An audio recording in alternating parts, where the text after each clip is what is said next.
Hit go, Paul. I've hit the go. You've hit the go. Hit go. Welcome everyone to the pilot edition of. I don't even know what camera to look at. Any of them. Well, that's your I might one. just look at you. No, that's your one. Look at that. No, look at that. You've got to look at the audience. We're trying to lengthen this intro, so we're having a bit of banter. Welcome to the pilot edition of the Human Intelligence podcast. Yay! What was your elevator pitch? Oh yeah, This podcast would be really good if you're a person. If you have a pulse, this would be really interesting. If you have a pulse, because we live in a world that's trying to replace the pulse with something without a pulse. I love that transition. It's happening. So I pitched Mark an idea and said, let's do a podcast. I've wanted to do one forever, since I did my last one that I stopped because I was too busy. And you've got an advantage there because you've actually done a podcast before. I've only ever been a guest on a podcast, so this is all new for me. But I wasn't in a live studio. Are we not? No. I was on Teams calls and Zoom calls, and I remember some of the podcasts I was doing, they cut off because I only had the free version of Zoom. This is very unprofessional. I mean, the thing is, for me, this is a nightmare because I've got ADHD, obviously, so planning, organisation, staying on topic, time, all that stuff. It's just not good for me. So we could go down quite a few rabbit holes. Well, it would have been better if I'd brought the notes that I'd written, brought in my car, left in my car, then jumped in Mark's car to come to the studio. I mean, I'm celebrating that, to be honest with you, because it's exactly what I would do. Yeah, So, I'm really beating myself up about that. I'm going to read those notes when I get back in the car later and see how many points we touched on in this conversation. Yeah. And I'm going to probably say not many. No, well, that's fine. We're going to go. So welcome to the podcast. As you can see, it is a disorganised ramble of two old blokes talking about anything they want to, anything that comes into their brains because they'd forgotten to bring the notes with them in the first place. So it's going to be fun. There is a theme to it though, because if you've seen any of Mark's content. Sorry. And I need to apologise. I have to apologise every time someone says that. Oh, I love your content. I have to apologise. Yeah, sorry. You need to get sorry, out. I butted in. If you've seen any of it, you'll know that it's shit centred. You'll know that, as Mark will remind us, it doesn't get the engagement it once did. You'll know that it is focused around the human edge in an AI world. And I want to be clear: we are not AI haters. No, we're not. Absolutely we're not. We embrace it, very much so. But we're also not the people that think it's going to save the planet.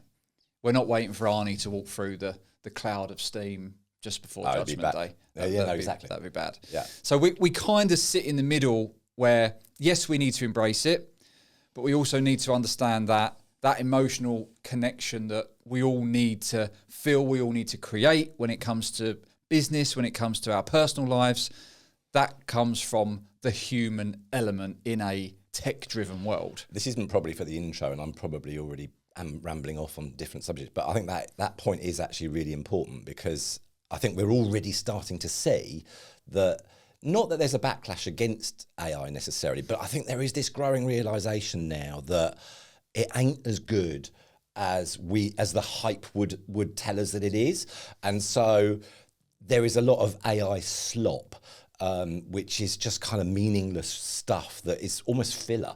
And I think we're seeing that in our own personal lives when you're scrolling along social and you're seeing just AI slop videos, but also in work, the ability to create a 40 deck pitch deck on PowerPoint and it actually says nothing. So I think there is this realization coming that the human edge in an AI world is really important. The things like judgment and critical thinking and creativity, if we do not apply those to the output from AI, then it doesn't really do a lot. So that's probably for a subject for one particular episode. But I think that's a whole subject. Yeah, and I guess if I don't cut in at this point, you'll probably create that episode on your own.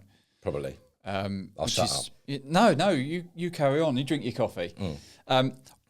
I guess the purpose for us is for the audience, and we don't even know if there's going to be an audience yet. But all three of you. We hope there is going to be. My mum will listen. I know. Mine probably won't. No, I don't even know if my wife will listen. She might listen to the first one, cringe, and then go, no, not for me. Not for me. But the purpose of it is to connect with an audience that's probably very unsure of what's going on.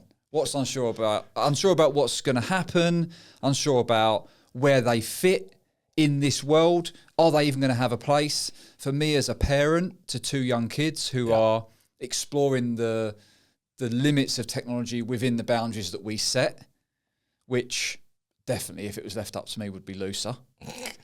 Luckily we have my wife. I fear it. I worry about what we're creating, the world that we're creating. Yeah. So for me, this is about not only connecting with an audience that is fearful and that I guess wants to connect with people discussing these topics, but also for you and I to thrash this out week after week after week, different topics, different guests, and actually really get a grip on what does this actually look like. There is a risk, I think, as well, that we would be seen as Luddites, and because, I mean, I'm 58 years old. You're younger than I am, Andy. But considerably. But there'll be that audience that will think, oh, there's just two old blokes talking about AI, and they don't like progression, and they don't like things moving forward. They remember what the old days were like. Yeah, we do remember what the old days were like, and we're not AI haters. But I think there's got to be a little bit of skepticism, cynicism, a bit of critical thinking towards, what is this doing for me and for us? And the answer to that may be this is great. This is really good progression, and actually I embrace this change. But it may also be a cautionary tale that will say, well, hold on. And I think that's what we want to bring to the podcast, is not just it's all rubbish and you should fight against it, because that's a silly attitude. But I think that healthy aspect of, we have seen a world without it, and what was in that world versus what are we creating now, I think is actually a good conversation to have. So if you want to join in that conversation, then this is the podcast for you. Can I also remind people about the old days? I mean, go for it. Because the old days were good. Oh, no, don't say that. You've just literally killed my argument. No. But yeah, I mean, I've just said, it's not all about the old days, and you go, but they were so great. It's not, but don't you remember, like, basic stuff before the world was dominated by tech? Yes, I grew up in a world without the internet and no mobile phones. Yeah. But the great thing is now, if we're disciplined enough, and again, I'll come back to my wife. She's probably going to get mentioned a lot in this podcast because she's kind of like my saviour in many ways. There was so many more layers to that. I know. I won't go there. She's the one that encourages me to do things retro. Yeah. And include those things into everyday life. And I think if we're disciplined enough with it, we can enjoy those old school, simplistic pleasures combined with the convenience of modern day tech. Yes, we can reminisce, but we're not reminiscing as get rid of all that shit. Let's just go back to the cave, the Stone Age. We're not saying that, but there was so much good, weren't there? In going out and fighting a woolly mammoth. Yeah, there was so much good in just going out, being free, riding a bike with a spear. I think even in your youth, if you'd gone out with a spear, there's a good chance you'd have got arrested. Yeah, I definitely would have done. Although saying that, I've just been up to Aberdeen, which is where we've taken my stepson to university, and I did do a summer holiday in Aberdeen, and this just goes on from your spear story. I lived in a flat there with my parents when my dad was in the oil industry up there. My uncle bought us two air rifles. On the back wall, it was a brick wall at the back, there was glass on the top. We thought it'd be a great idea. That was a good target to shoot the glass. We hadn't realised or looked to see that behind that glass was a window of a house. And so if we missed, it went straight through the window. The police turned up. So actually, we didn't get arrested, but we got we got told off. That's completely nothing. That's a great example of how we're going to go just go down rabbit holes that mean nothing to do with this podcast. It's got nothing to do with AI, nothing to do with the human edge, just a dumb story. Well, kind of the human edge. Well. It reminded people what fun we used to have Shooting as humans. two air rifles through people's windows. And great fun. First Honestly, experiences of the police. if you've never done it, you should try it. Yeah.